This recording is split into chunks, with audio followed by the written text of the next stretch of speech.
Hello students, I am Rajni Sinha. Welcome to my channel. In the last class, we have started the new chapter of class 9th Biology, the fundamental unit of life.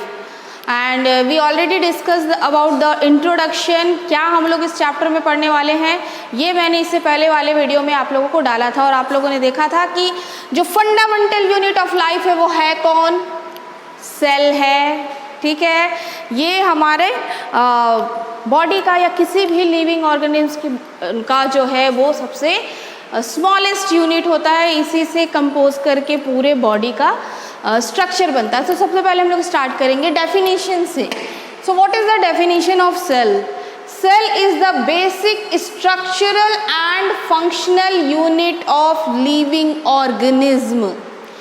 इन दो words पे आप थोड़ा जोर डालिए, structural and functional unit of living organism. जितने भी living organism हैं इस अर्थ पे, प्लांट्स, एनिमल्स, माइक्रो ऑर्गेनिज्म जितने भी हैं, उन सब का जो स्ट्रक्चरल एंड फंक्शनल यूनिट है कौन है? सेल। ठीक है, क्या कहलाता है? सेल कहलाता है। सारे ऑर्गेनिज्म्स का जो फंक्शनल एंड स्ट्रक्चरल यूनिट है वो सेल कहलाता है। अब यहाँ पर आप लोग देख रहे हो कि स्ट्रक्चरल एंड फंक्शनल यूनिट, तो यहाँ पहले हम लोग ये जानेंगे कि स्ट्रक्चरल और फंक्शनल कहने से मतलब क्या कहा जा रहा है, क्या अर्थ है इसका। एक क्वेश्चन भी है, यहीं पर मैं डिस्कस कर देती हूँ कि ये पूछा जाता है, why cell is called structural and functional unit of living organism. क्यों कहा जाता है सेल को structural and functional unit of living organism? तो यहीं पर मैं डिस्कस करूँगी। सबसे पहले हम लोग बात करते हैं स्ट्रक्चरल के बारे में। स्ट्रक्चर मीन्स आकार। ठीक है, मैंने ये लास्ट क्लास में बताया था कि एक सेल भी अगर है, सेल हम लोग जितने भी ऑर्गेनिज्म हैं ये यूनिसेलुलर भी होते हैं, मल्टी सेलुलर भी होते हैं, लेकिन एक यूनिसेलुलर ऑर्गेनिज्म में क्या हो, वो अपने आप में पूरा है। तो अगर हम लोग सिंगल सेल की ही बात करें, ठीक है, तो वो अपने आप में पूरा कहने का मतलब है कि जितने भी फंक्शन होते हैं वो अपने आप में ही परफॉर्म कर देता है। तो छोटा सा जीव है तो एक सिंगल सेल में चल जाता है, लेकिन जितने भी ऑर्गेनिज्म हैं, बाकी मल्टी सेलुलर ऑर्गेनिज्म हैं, उनके स्ट्रक्चर, उनके बॉडी का स्ट्रक्चर कैसे बना है? सेल से ही बना है। कैसे? चलो उसको देखते हैं। जैसा कि एक सिंगल है, ठीक है, तो हम लोग इसको क्या कह रहे हैं? सेल कह रहे हैं। ठीक है, जब ये ग्रुप ऑफ सेल्स हो जाता है, जब कुछ ग्रुप ऑफ सेल्स बन जाते हैं तो इसको हम लोग क्या जानते हैं? टिश्यूज़ के नाम से। मल्टी सेलुलर ऑर्गेनिज्म में एक से ज़्यादा सेल होते हैं और वो बनाते हैं क्या? टिश्यू। और ये पर्टिकुलर टिश्यूज़ क्या करते हैं? कोई ना कोई पर्टिकुलर फंक्शन को परफॉर्म करते हैं। उसके बारे में मैं बात करती हूँ, क्या क्या फंक्शन को परफॉर्म कर रहे हैं वो। अगर ग्रुप ऑफ टिश्यूज़ मिल जाए, है ना, बहुत सारे ग्रुप ऑफ टिश्यूज़ मिल जाते हैं, अगर मतलब सेल्स के बहुत सारे ग्रुप्स मिल जाएं, तो हम लोग इसको जानते हैं ऑर्गन्स के नाम से। ठीक है, ऑर्गन के नाम से। जैसे कि आपका एक ऑर्गन हो गया हार्ट, वो वो अलग परफॉर्म कर रहा फंक्शन को। ठीक है, वो पंपिंग का फंक्शन कर रहा है, अपने ब्लड को पंप कर रहा है, पूरे बॉडी में सर्कुलेट कर रहा है। ठीक है, आपके लीवर ऑर्गन का अलग फंक्शन है, आपके स्टमक का अलग फंक्शन है, ऑइसोफेगस का अलग फंक्शन है, आपके लंग्स का अलग फंक्शन है। तो ये सारे ऑर्गन्स क्रिएट हो रहे हैं हमारे अंदर। किससे हो रहे हैं? सेल से ही हो रहे हैं ना। ग्रुप ऑफ सेल्स टिश्यू बना और ग्रुप ऑफ टिश्यूज ऑर्गन बनाया, और ग्रुप ऑफ ऑर्गन जब बहुत सारे ऑर्गन्स मिल जाते हैं, बहुत सारे ऑर्गन्स मिल जाएंगे, तो ये बनाते हैं ऑर्गन सिस्टम। ऑर्गन सिस्टम, सारे ऑर्गन्स मिलके एक साथ परफॉर्म कर रहे हैं तो वो बन रहा है ऑर्गन सिस्टम। और हमारे पूरा बॉडी को क्या कर रहा है? एक स्ट्रक्चर दे रहा है, एक रचना कर रहा है। हम अलग दिख रहे हैं, काऊ अलग दिख रहे हैं, प्लांट्स अलग दिख रहे हैं, शेर अलग दिख रहा है ना, कोई छोटा कोई बड़ा, रैबिट छोटा है, चूहा और छोटा है।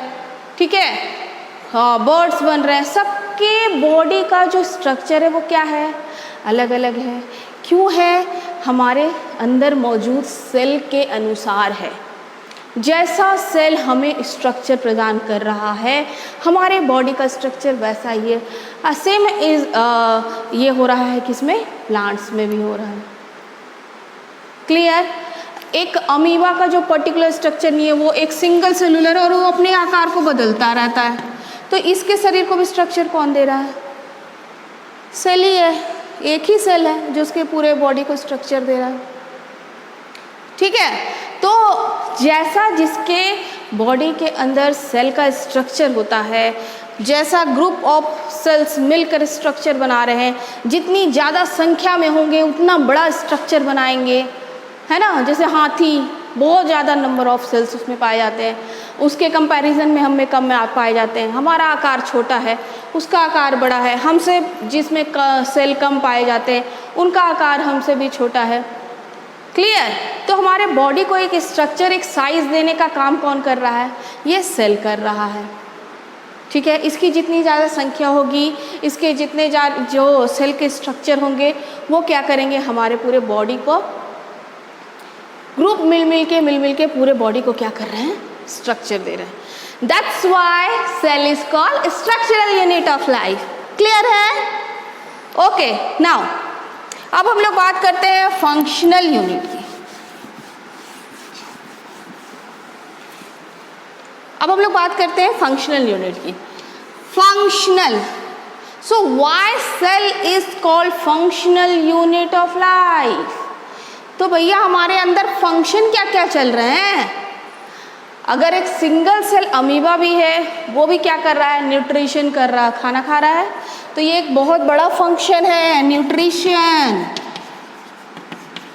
अब न्यूट्रिशन कर रहे हैं, एनर्जी कैसे प्रोड्यूस करेंगे? उसके लिए रेस्पिरेशन करेंगे।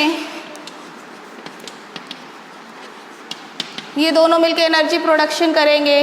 ठीक है, सर्कुलेटरी सिस्टम भी इसके अंदर काम करेगा।